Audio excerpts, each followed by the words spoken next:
My name is Jeradat Matush. I'm from the community of Mistisni. I just finished up my first year of an MA in sociology at Concordia University. My name is Nigel Orr. I'm from Nemiska. In September, I'll be doing my third year of nursing at the University of Ottawa. My name is Amanda Mapu from Washaw-Sibi, Quebec.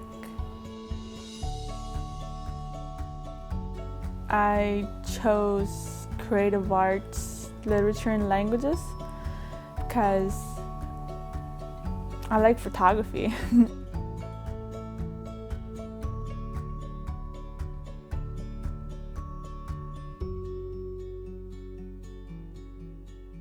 I have a lot of friends on Facebook who have even tried to come to Rouen or Montreal or Ottawa and have gone back to the community after a little while.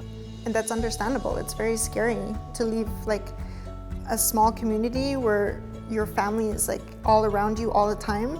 As natives, that it's pretty hard to come to a city. It's a whole different world than where we come from. John Abbott is a great college. There's a lot of nice students, teachers, and staff. And the awesome part about going to college is there's a Aboriginal Resources Center. I just go there when I need help. If I don't understand my work, I go there and they help me.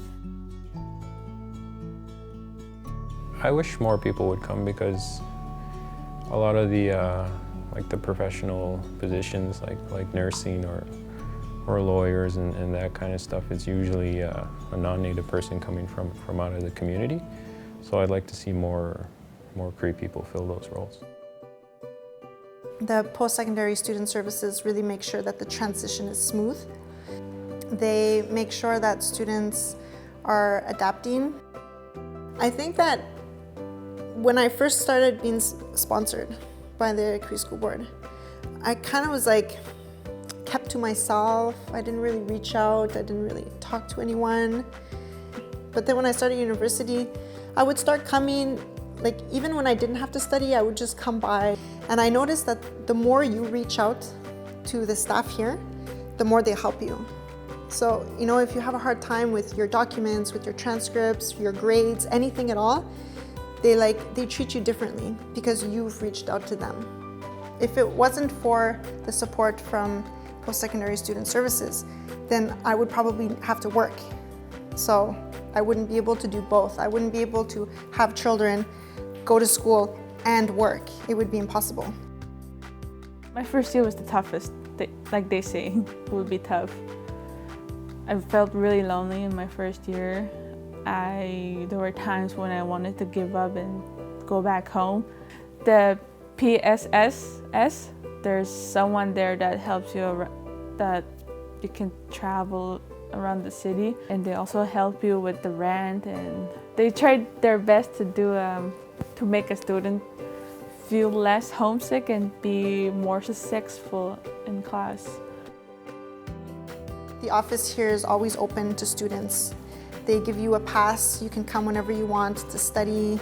There's a cafeteria, there's a library, computers, Wi-Fi, anything you need is here.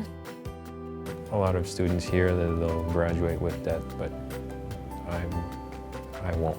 You know, so I get an education and then I come out debt-free and then I can work. But they also do some social things like the student association, and because I have a family and then I can do some activities with them, some kids stuff, like they did tubing and movies and that sort of thing. So I love college. It was really scary at first, but I get to experience the new world, and I like it. It's different than home, and I get to see my family as much as I can. Education's the key to making the world a better and different place. When you have an education, you have a say in the way the world works, which you don't have a say if you don't get an education. And as a Native person, I think that's really important because our communities are very, have a lot of social issues. And As a student in sociology, I could understand why these were happening, and I could also understand how I could make a change. We need more educated people, and educated people can do a lot of things. Like when I'm done, I don't just plan on working in the clinic. Because you can go out in the community and make changes in other places. Like you can advocate, there's so much more you can do. I would say go for it. Like, don't hesitate what you want to do. It's great experience. And if you do come to college and if you decide to stop and go home, you're gonna see the difference for sure. Just do it. Just come. Because when you go home after, people will need you and want you. And I'm not talking just like to have a job and make money. I'm talking about like need you like as part of the community, as like a pillar of the community to make change.